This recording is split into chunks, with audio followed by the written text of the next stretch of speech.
So let's go on about the projects. So I have an E30, it's got a 1UZ and it's had a few problems. It's got a water leak which I fixed, but it's overheating. It's hitting about 100, 105 now. It did hit 120 when it had a water leak. That thing is strong. I've changed all the pulleys, the bearings, the belts were absolutely, I'm gonna try and cut that picture in. They were gone. Good choice, good choice. That needed to be done. The bearings were seized. I've got an exhaust leak on the driver's side manifold, and because the E30 is an E30 and it's tiny, and the V8 is a V8, can't really access it. It's a tiny exhaust leak, but I'm losing torque and power, and it's making a funny little clack, clack, clack noise. I need to get that fixed before that TVS 1.9 litre charger goes on, which is happening next week. I think I can get both done at the same time. It's going to have a standalone ECU, fully custom programmed. It's going to be tuned for 95. It's going to be 9 to 10 PSI of boost, which the original 1UZ can handle all day long. The rods and the pistons and that thing are built out of bloody Superman. It's ridiculous. It's only the later models that got weaker, and you can run like 6 or 7 PSI tops. So I've got the ultimate 1UZ for boost.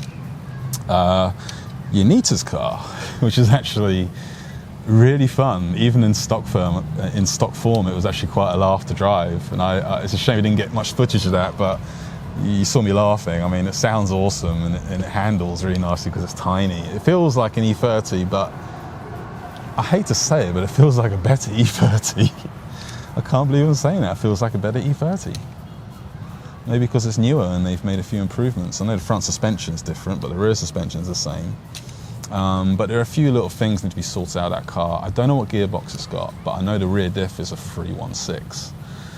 That's not gonna handle what I've got for it. And what I've got for it is probably gonna be, it's probably gonna make that thing blow up, and it's not an LSD, so it doesn't drift. It just spins one wheel. I know I tried to get it, sideways. It wasn't much fun. So I sorted that out. The amount of work going into that car is just mind-blowing. I cannot exaggerate enough. Metal, fiberglass, and the plastic, which is PP or PPU, you know. It's incredible. And the guy that's doing it is well known. It's weird, in Thailand they don't advertise like they do in the West, you know. It's all about who you know, and it's all Facebook connections and Line. They use Line instead of WhatsApp. Line's pretty cool. And this guy, the work he does, I mean, he restores things like you wouldn't believe. It's incredible. Blows me away. And I've seen what he's done already, and I'm like, holy hell, how did you do that? Honestly, guys, I'm going there Saturday, and I'm very, very excited because I've seen little snippets, and I posted a little clue on Instagram. You've seen it, and if you can guess what part that is, well done. I tried to hide it as best I could. He is going to town on that thing, and he is making it look as OEM as possible, which is what we wanted. The only issue we got is, I don't want to say because that gives it away. Yanita wants to keep it a surprise. And we're not going to show anything until it's finished. So it's going to be like a, I guess like how Marty Carmots do it, right? They're like in a series, but we don't want to just do like an episode 1 and you wait another 2 months, you know, because this could take 4 months. Because I've got some work to do on the engine. Because there's one JZ NA non-VVTi, but I've got some special parts for that, like literally downstairs. I've got 2 turbos for it, but I'm using 1. I'm going to try them out. I've got a special method to get a spool quicker. I can talk about this because this is my contribution. I've got a twin scroll, a special twin scroll manifold, external wastegate. I don't like external wastegates because, I don't know, it depends on the noise because they all sound different, right? So 1JZ sounds so sweet, and we'll see, because if it sounds sweet, cool, we'll do it. But if not, I'm going to try and maybe make some kind of weird dump pipe and have it flow into the exhaust. I don't know. There's so many things you can do here in Thailand. The intercooler, I've got a cool plan for that. You won't know it's there. If I do it right, and if I get it sized right, you won't know it's there. It's going to be hidden, and it's going to be as I mean, the whole point is that this car is supposed to look like BMW made it, but it's like one of those factory specials that, oh God, I wish they made that. You know, that's the plan. But so far, we've only been concentrating on the exterior. We've got some stuff to do on the interior, and that's going to be a little bit trickier. She's got lovely red leather interior, but the seats and the steering wheel, haven't figured that one out yet. I mean, it's definitely given an M3 steering wheel. I don't like the gear stick it's got. It's a bit flimsy, which is funny because I like the old gear stick, but I don't know what gearbox it is. So, you know, that may all play into it. Okay, so that's the cars. Then we've got the bikes. The limited edition M-Slaz is going either today or tomorrow. Why? Because the MT-15's out and it just completely kills it, and it's the same bike, but it's just better in every way. So what's the point on putting R&D into something that's already out of date? And the MT-15 has 90% of the same parts, and it's capable of a lot more. And I got some cool stuff for it coming. I came up with this idea. I don't know if it's going to work. I don't know if I can do it. Okay, I don't want to say what it is, but I'm going to say what it is. I mean, what's the easiest way to increase the displacement? What did I do to the 1UZ? Yeah. What if you could find a very, very small, tiny supercharger that you can put pretty much anywhere because it's like yay big, and it pushes about 300 cc's of air per rotation, depending on the pulley size. See what I'm getting at? I just need to have either a molding made. I don't want to do that. I think I can modify the existing M-Slaz cylinders that are already out there for all the other Yamaha models that share the same block. I might just have to, I think I can drill a hole for the extra tap that in there. It's got an extra screw for the that holds like a hose to activate the VVA, the variable valves on the top. That's where the extra 5 horsepower comes from.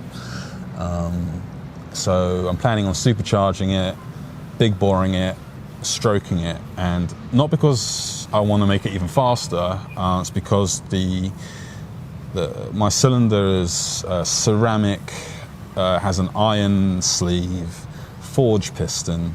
My rod is forged, so that is stronger than the OEM stuff. So add boost, right? Makes sense. So supercharged 200cc. And oh yeah, she's on her motorbike test right now, and that's gonna be her bike.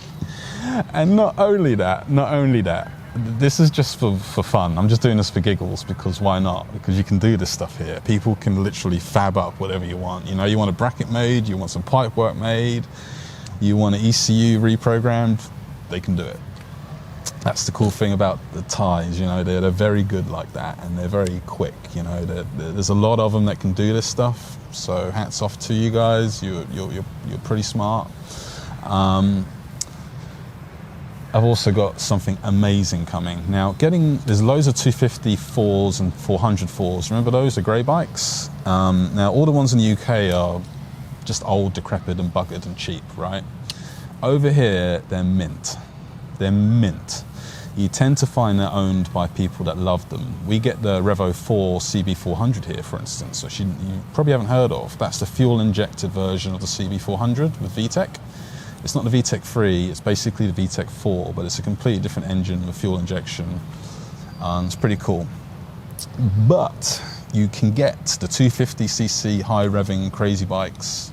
I know Kawasaki just announced there's a X25R, which I'm probably going to buy because that sounds freaking awesome. But there are a number of classic late 80s 400s here, special ones. The problem is the Green Book. The Green Book is like the V5. There's a lot of illegal bikes here that are stolen, and a lot of dodgy sellers that have fake books, or they just give you a invoice. Word of advice, you buy a bike in Thailand, if it doesn't have a Green Book and the numbers don't match, walk away. Walk away. It doesn't matter who sells it, whether it's a shop or someone that seems nice, walk away. No Green Book, don't buy it. Same for cars, don't buy it. Numbers don't match, don't buy it. Rules apply everywhere, right? Same in England, anywhere else, any other country. But no Green Book, don't buy it. And I've got a very rare special bike coming with a Green Book that is completely mint. It arrives tomorrow. And I actually bought it for her. It's her step up. But I'll be honest, I kind of bought it for myself because I always wanted one. It's a GSX-R 400 RR SP, blue and white, completely mint, like it fell out of 1988. And I bought it for buttons with a Green Book. Completely legal. And I'm very, very excited. I've ridden the 400 for years. I probably can't even fit in it anymore. But I've got it for two reasons. One, because I love the old GSX-Rs. I love the old slingshot, the round eyes. I love them so much. You can't get the 1100s here or 750s with Green Books, so forget about it. Plus, where the hell am I going to use that power? I'm going to die like that, right? My MT-07 is just a monster in this city. I can kill S1000s here. I have many times on my back wheel just going, bye, because they just can't get going. They can't put the power down, you know, traction control's kicking in. I had the same problem with the MT-09. That's why I bought the MT-07, because I was going slower on the MT-09 and there wasn't the MT-07. So yeah, I bought it half and half. For me, for collection reasons, and for her as encouragement to get better at riding, because what a fantastic bike, right? What a fantastic bike. They are great. One of the best 400s ever made. Just before they started to drop the power on them, 88 models, don't know if you know, all the 400s and 88, pretty damn fast. I've ridden 90, 91s, 92s, and they were slower, a lot slower. I've had an NC30, NC24, I've had an NC23, I've had an NC29, so that's the VFRs and CBRs. NC23 is a CBR 400 that kills the NC29, which is the gull arm, and the NC24 VFR 400, which is not pretty, completely kills the NC30, and that's an 88 as well. I don't know if it was some law change, but the 88 400s, in my experience, and I've ridden a lot of them, are monsters. Little monsters. They got low RPM torque and they rev to the moon. So I'm looking forward to it. Right, so that's me. That's a very long video. Sorry, it's probably like half an hour. I'm gonna have to try and edit this down. Have a little quick look around. Let's get you. I've got the beautiful lens on today. I'm using the older camera. I'm waiting for my new one. This is the infinity pool. It's quite nice on a hot day like today. So that's the infinity pool. In here is the jacuzzi.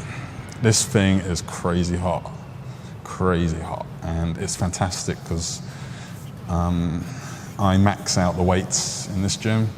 That tends to be the case for me in Asia because they only go up to about 90 kilos or thereabouts. And as you know, your muscles cramp quite easily when you're on that kind of weight. So that jacuzzi is insane. It's the hottest jacuzzi I've ever used. The infinity pool goes all the way around there, and you've got this beautiful view of Bangkok. That's north facing. You go over here, and you've got like the sun lounge bit. Oh crap! I got sunburnt. Got a nice view. Let's get you up there. Can you see? And you've got this bit here if you want to sunbathe. God knows why, you just die of cancer probably. The sun is crazy in this place. We're getting into peak season. And there's a view of the rest of Bangkok. And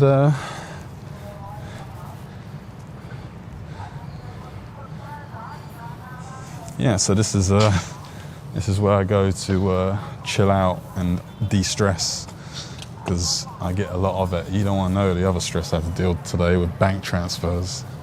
I really hate HSBC.